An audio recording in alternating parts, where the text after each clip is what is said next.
Welcome back, and thanks for being still with me today. So this is the fourth session of these lectures about quasi-isometry invariants. And so up to now, I have completely overlooked one aspect, very important aspect that was that serves as inspiring. That's been very inspiring for the whole theory, and so I would like to spend this whole session to discuss about fundamental groups of topological space. Okay, so this fourth session is about fundamental groups. So what I would like to do is first define these groups, how they are constructed, and see how they fit in the theory. And so this is a very important source of examples, as I just. So the first thing is, the first definition I have to give is the notion of homotopy. So assume that you have two maps between topological spaces. So if you want, you can assume that these are metric spaces if you want. And usually there will be archives connected. We'll go to that later on. So a homotopy between F and G is a continuous map, capital F, from x times 0, 1 to y, so to a couple xt I associate ft of x, such that f0 is the map F, and f1 is exactly the map G. So this means that as t increases from 0 to 1, you deform the map the map little f to the map little g.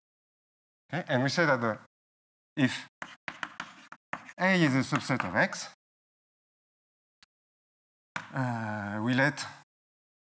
we say that the homotopy is relative to A if for all t in 0, 1, for all time, and for every point in A, the map ft of A is constant, so it is equal to f of little.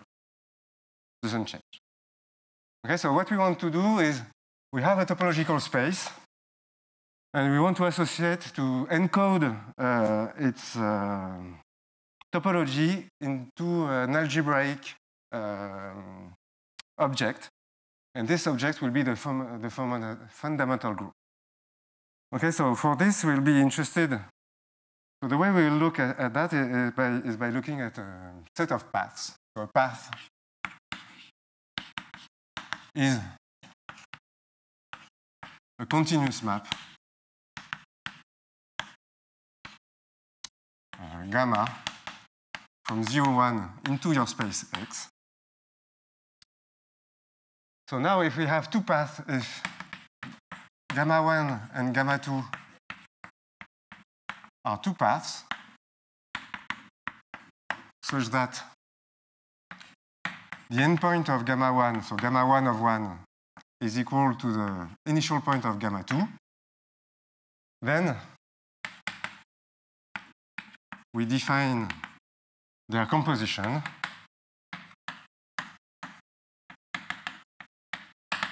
gamma 1, gamma 2 is just by composing the two paths one after the other. So here, for instance, I have gamma 1.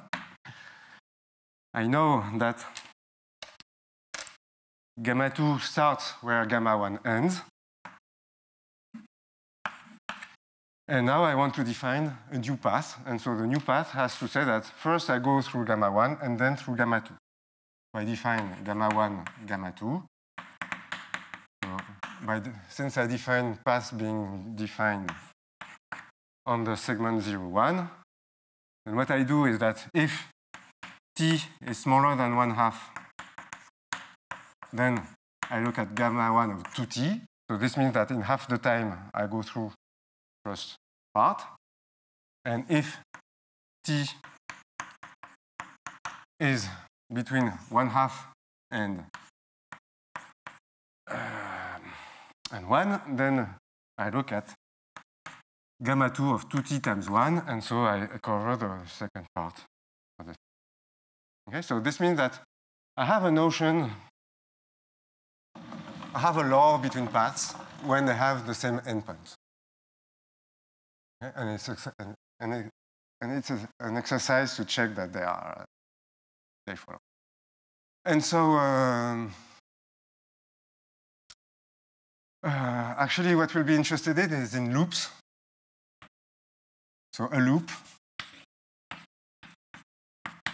is a path gamma such that gamma 0 is equal to gamma 1. Okay? And so now what is good is that if we fix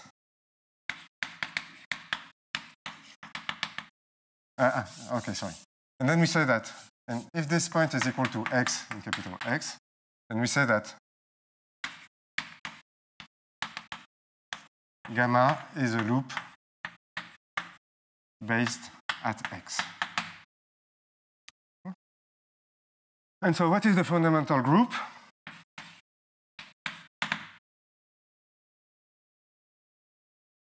So the fundamental group phi1 of x little x is defined as the set of loops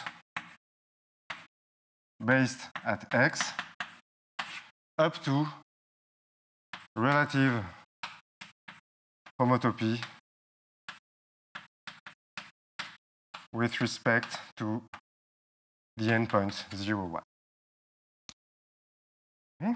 And so the law that you supply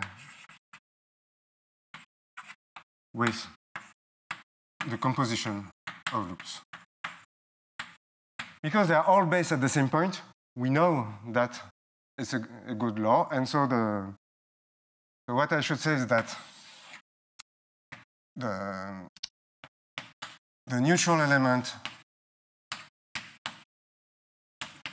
is the homotopy class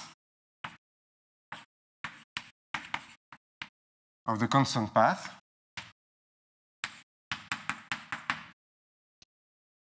If gamma represents an element gamma in the fundamental group, then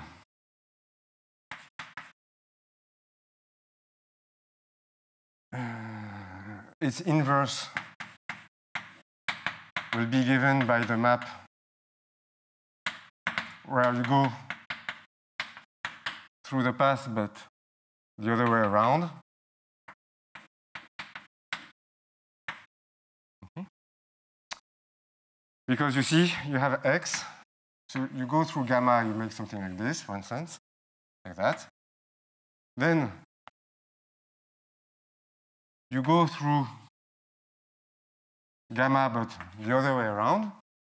And so what you obtain is what you see is that you're looking at homotopies relative to the endpoints. But now this point, the point where you turn back, is no more a fixed point because it becomes the point 1/2 in the definition that I've given of a concatenation.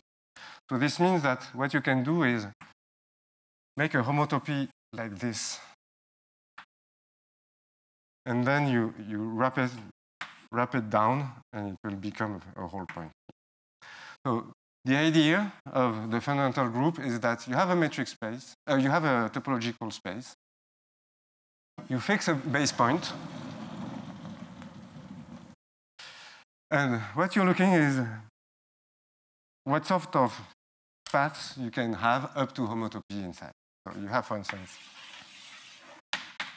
you fix a point, and you look at paths up to small continuous deformations. But what you want is to keep the base point. Maybe I take some color. I guess. So you look at a path, for instance, like that. And then this one will be homotopic to a small deformation. Just by moving a little bit the curve. And so what is important is that you pick the fixed point fixed. And stuff like that. So let me give some quick examples just to see how they look like. So I understand that I'm very, if you've never seen this, then it will be hard to follow. But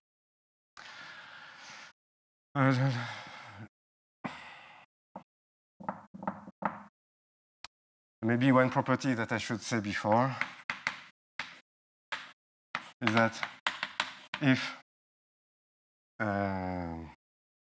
X is arcwise connected, meaning that any 2 points can be joined by a path, by an arc even, so an injective path. Then for any points in your space, the fundamental groups will be isomorphic. So this means that the outshot is that the fundamental group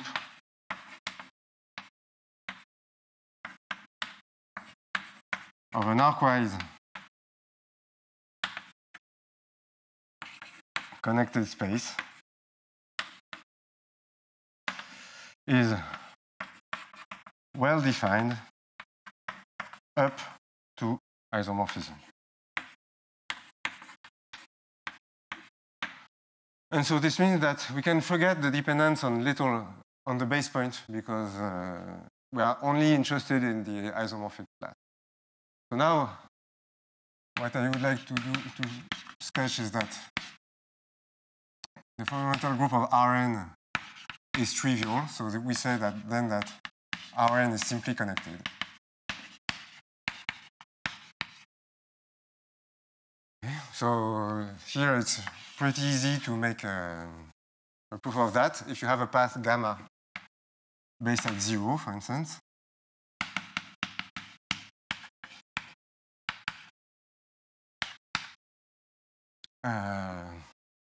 then the homotopy that you can consider is the map to ST, you map it to T times 1 minus T, sorry, gamma of S.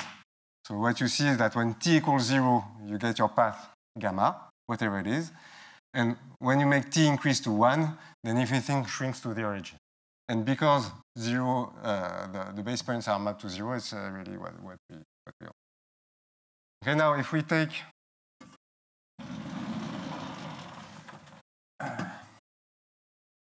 the circle,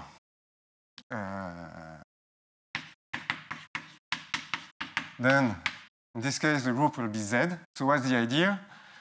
So what you do is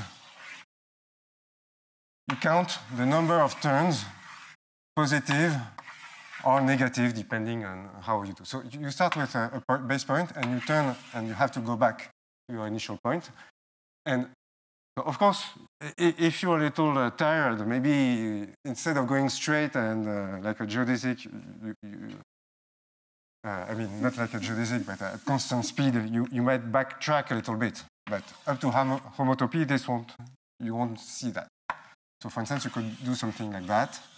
So here, up to homotopy, I make one turn because I could just stretch this part by looking at like that. Okay, if I look at higher dimensional spheres, then they are always trivial, so they are simply connected. Okay, so what you can do is each time you have an arcwise connected set, you associate a group which is a fundamental group, and then the question that you wonder is, how much information do you get with this group? And so this is out of the topic of well, it's out of the topic, but it's still related to what we're trying to do, is to understand groups. So this gives us a large set of examples. And so these are very interesting. And maybe another example, just to finish, is if you look at the torus of dimension 2, what you see is you have two collections of paths. You have the paths that go around the hole, and you have also paths that go through the hole. And so using this kind of ideas, you can prove that the group will be equal to Z2.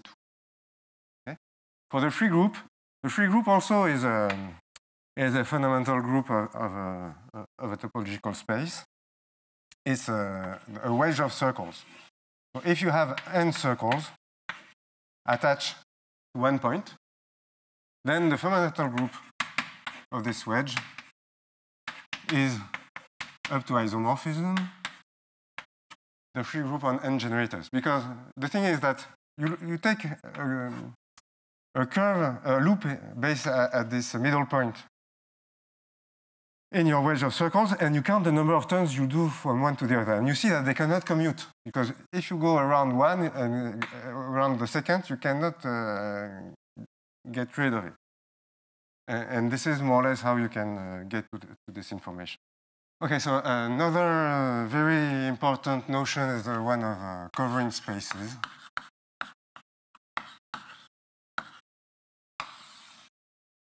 So a covering space is given by a map, continuous map between two topological spaces with the following property. So each time you pick, so I see the map vertically. So here I have Y, and downstairs I have X, and the map P map Y to X. So now you pick, for each time you pick a point X, and you can find a neighborhood U, such that when you take a set of preimages, what you obtain, so this is the inverse of U, this is homeomorphic to U times a set D, and this is a discrete set. And you see the restriction to each of these little disks is a one-to-one map, a homomorphism. So typically, what you can think of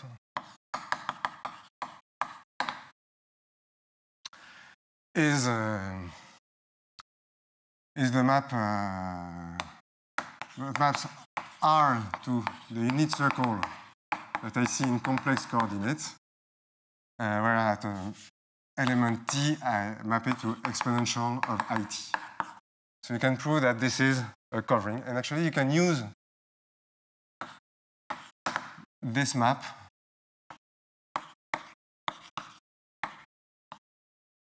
to compute the fundamental group, as I will explain right now. And so these are very interesting spaces because of the following theorem that will relate the fundamental groups to what we've been looking at actions. So we assume that X is connected, arcwise connected, and locally simply connected.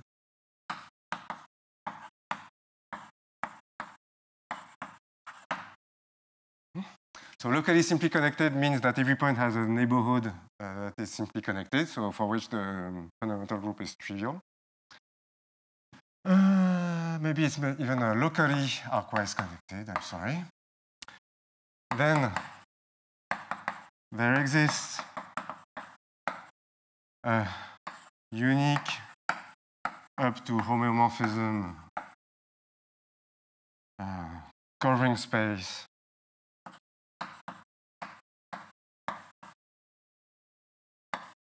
P from x twiddle to x, so that the x twiddle is simply connected, so meaning that the trivial group, the fundamental group is trivial, and also together with an action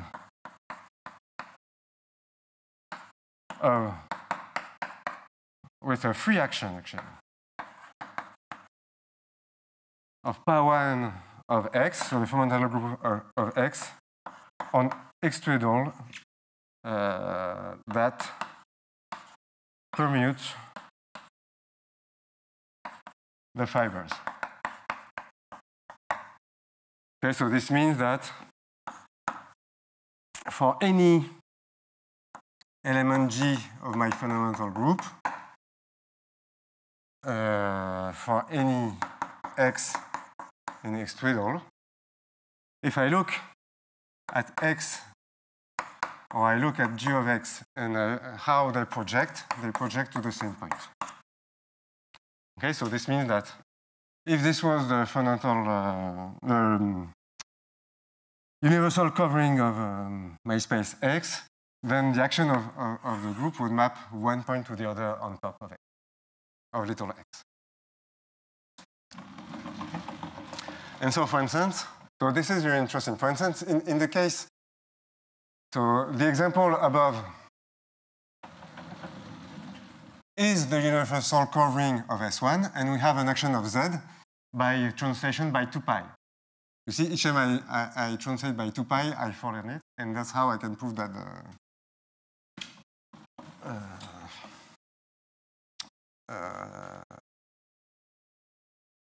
that it is the fundamental group. In particular, what we obtain is that X will be homomorphic to the quotient of X twiddle by its fundamental group.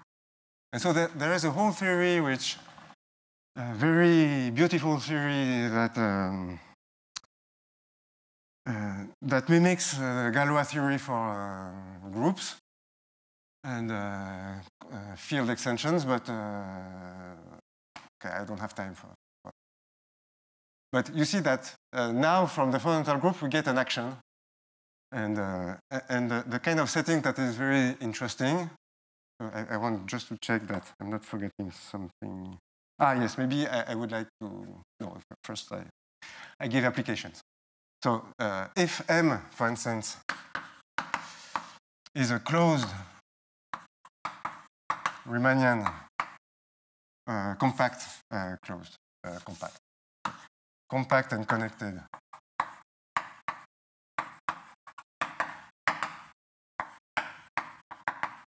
Riemannian manifold, then it satisfies the assumptions of the theorem. So there exists a universal cover, ring. And so we have an action of pi 1 of x, pi 1 of M there. Furthermore, what can we say? What can we do? We can pull back, let us endow M twiddle with the pullback Riemannian metric coming from M.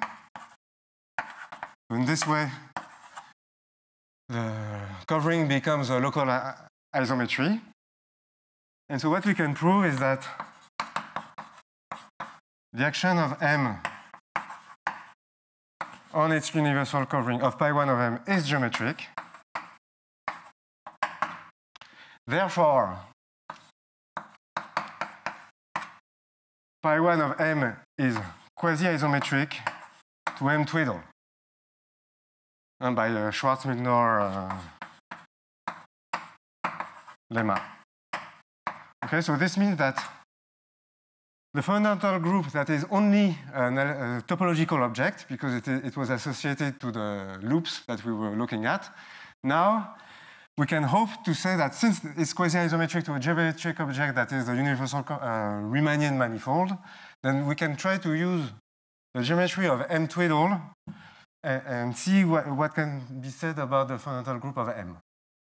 Okay? And so this is something very important. And what we've also seen in the last lecture where we were talking about, for instance, finite presentations, the fundamental group, the universal covering by definition is simply connected.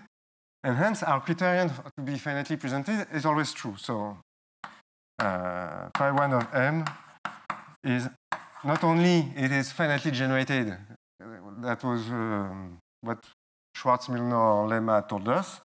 It is also finitely presented.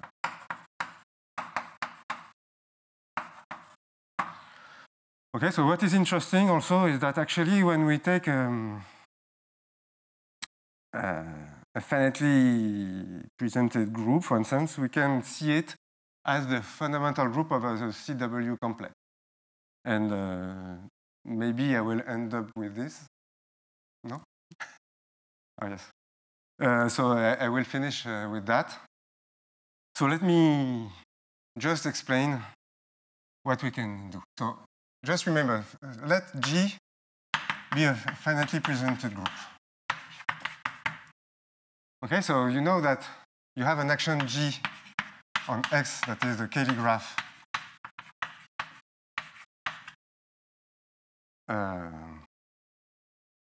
of GS. And what we had seen is that the quotient of the Cayley graph was a wedge of circles, where the circles, each circle corresponds to one generator. Here, this is S1, S2, S3. So the group generated to this wedge of circles, I already told you it was the free group. So now what we want is to take the quotient by the normal closure of that. And turns out, it's a theorem, that the way to do it is that each element of R is a finite word. So you have W1, W2, etc. And so what you can do is that for each word in R, you glue a disk by you glue for each word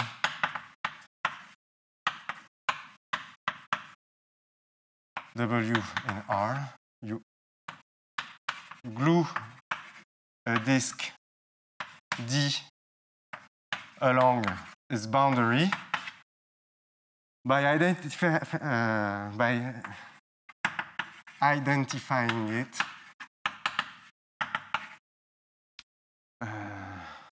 with the loop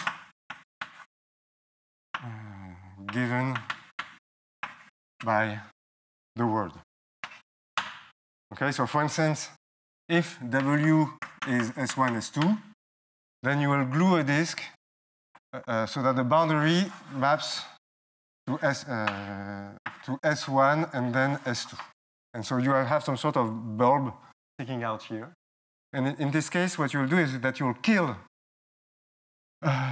in the free group the generator, and what you obtain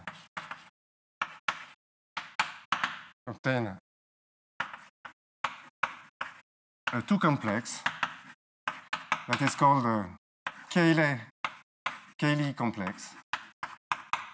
Let's call it X2. And the property is that the fundamental group now of this two complex is isomorphic to the group that you start. Okay, so you don't need really to have finite presentations, but then you don't get something that is compact. Here, because we are gluing finitely many disks, we get a compact space, and this is very important. So you see, when you start, if you start with manifolds and stuff like that, you can look at fundamental groups. Fundamental groups, they have natural geometric actions. And so we can say things about them because we can try to use the geometry from M twiddle and transport it to the group. Now, if you start with an abstract group, for instance, a group with finite presentation, you can see it as a fundamental group of a topological space. And so this rounds up together, and it means that we can use also methods coming from topology and geometry. And so for this fourth session, I think I will stop here, and thank you for your attention.